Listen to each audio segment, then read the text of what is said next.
everyone, welcome back to my channel. My name is EAHamm, and if you're new here, I offer writing tips as well as encouragement for writers and aspiring authors, as well as I give some insight to what I have learned in regards to grief, anxiety, and depression and how it has affected my own writing. So if that sounds like something that you would like, go ahead and click subscribe, and let's get started on today's topic.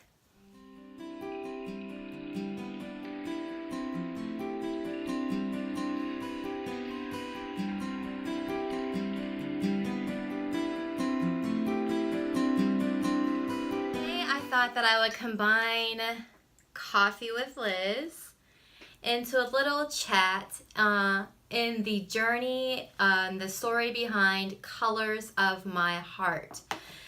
This will be released on November 5th, which is just a couple of days away. And when you see this video, it will be just a few short days before it's published.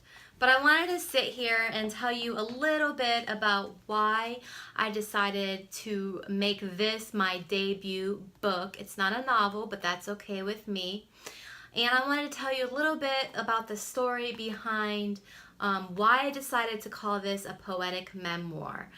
In my video about announcing the release date, I do give a little bit of the history, but I wanted to delve a little bit deeper in today's topic because it's Coffee with Liz, and what else do we do during this time but chat?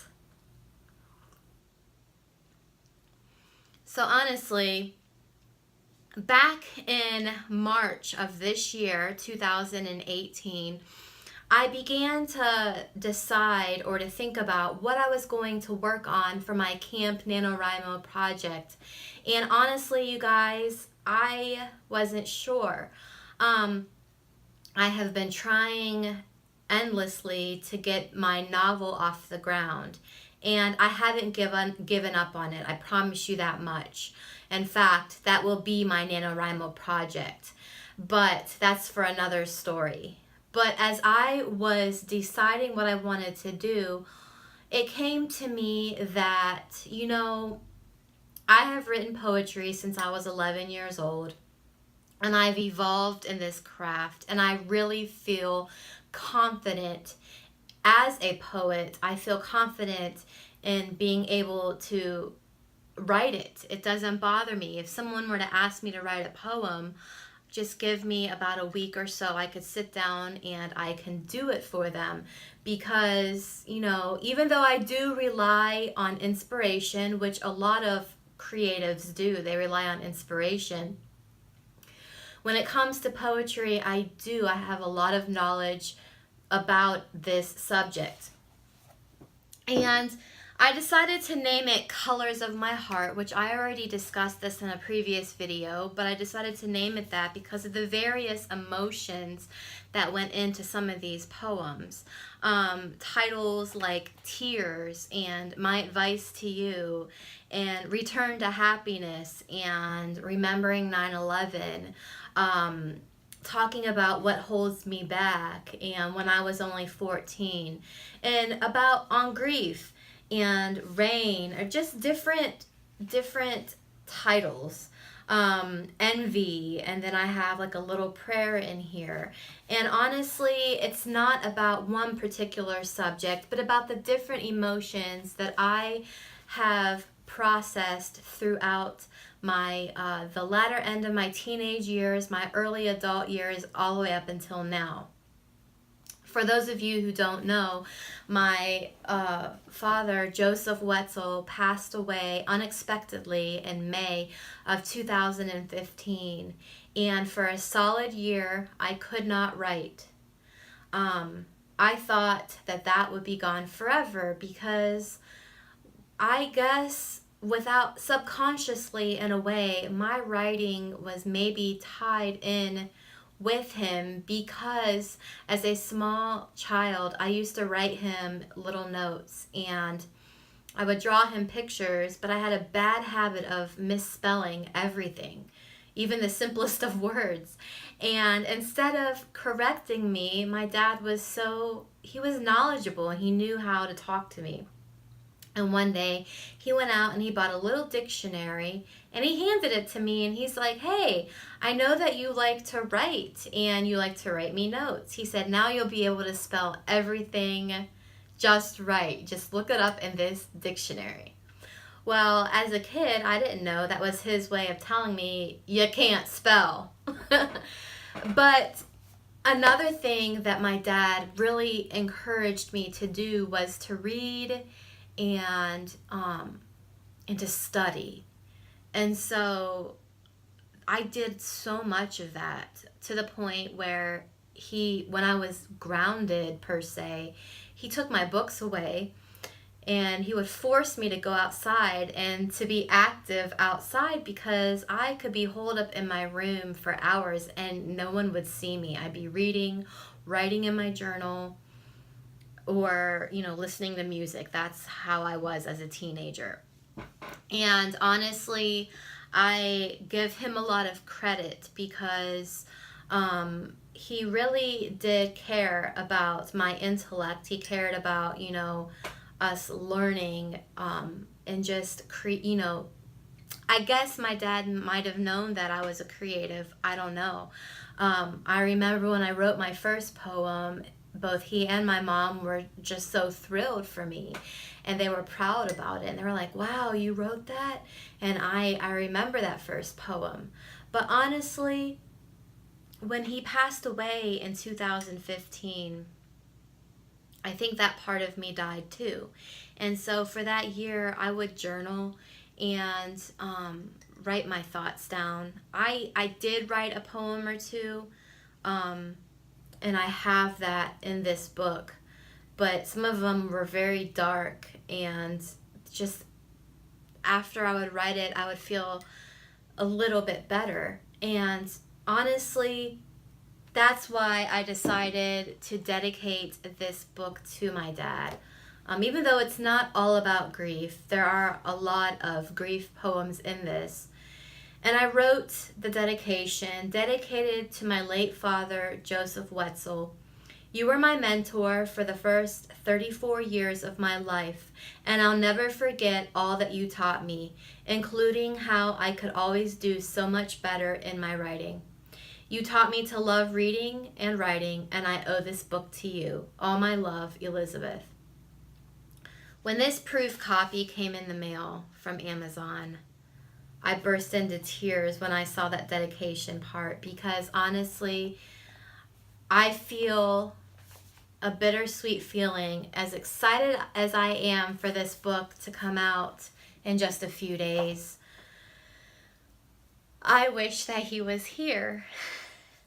And honestly,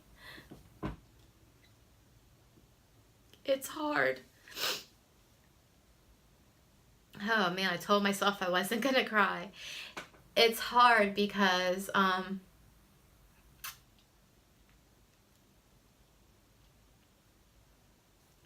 he would be so proud.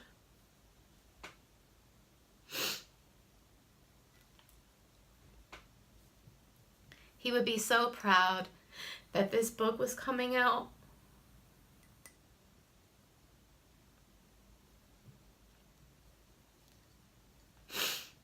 So, this is bittersweet for sure.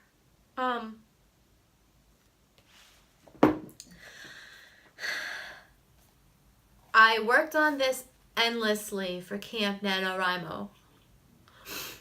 And I chose in April to do hours. So for an hour each day, either I would go through some of my journals and choose the poems that I wanted to share with the world, or I would write. And at first I wanted 100 poems. But honestly, as I began to compile it,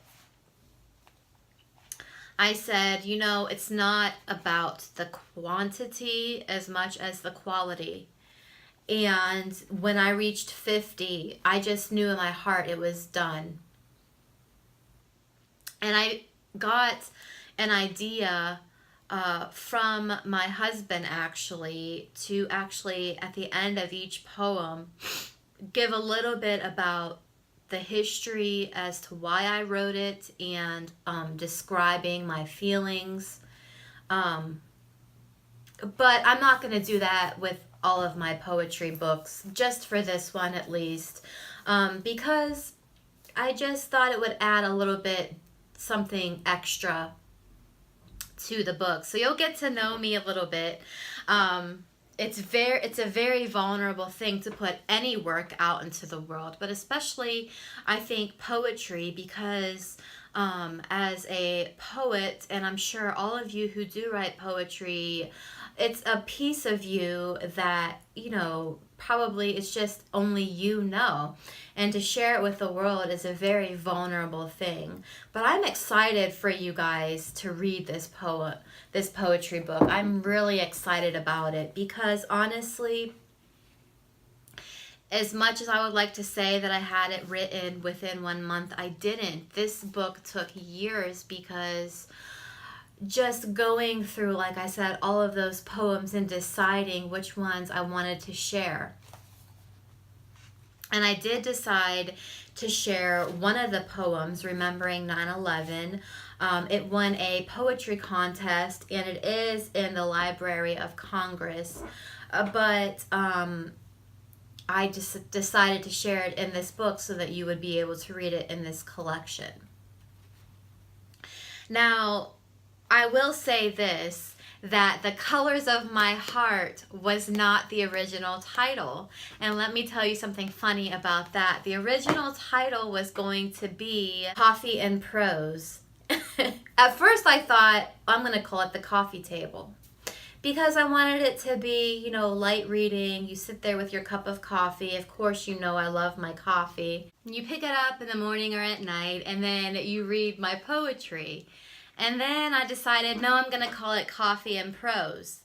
Well, I gave 2 or 3 of the poems to one of my writing buddies, and she was like, let me read a couple of your poems.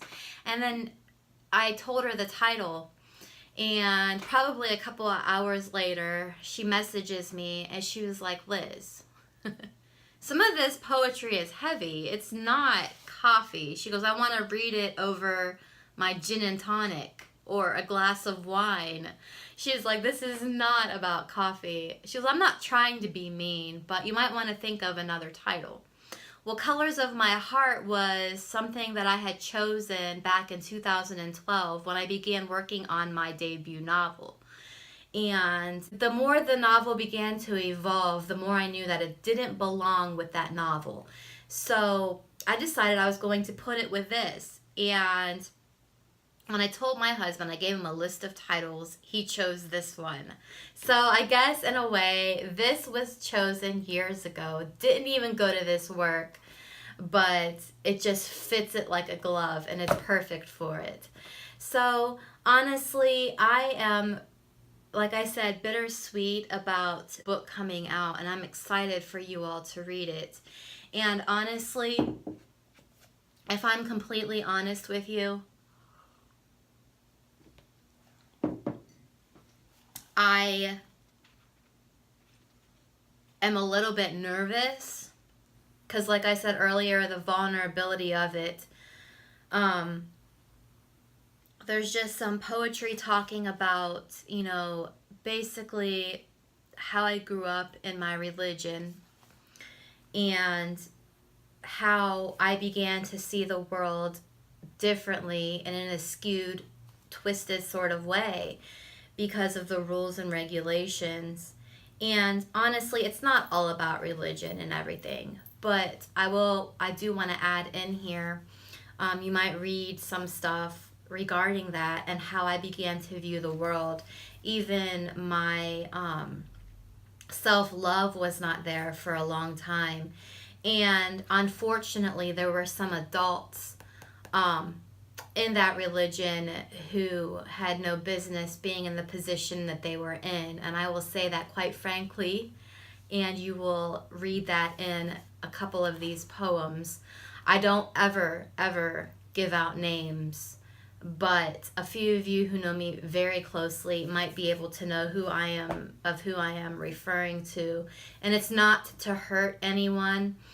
Honestly, it's just to shed light on how it affected me and my inner self. I don't talk about it that much. It's not something that I go about, in conversations with people. But I began to just, I don't know, my self-confidence went down. Who I was as a person it was hidden for years, and it didn't come back to surface until recently.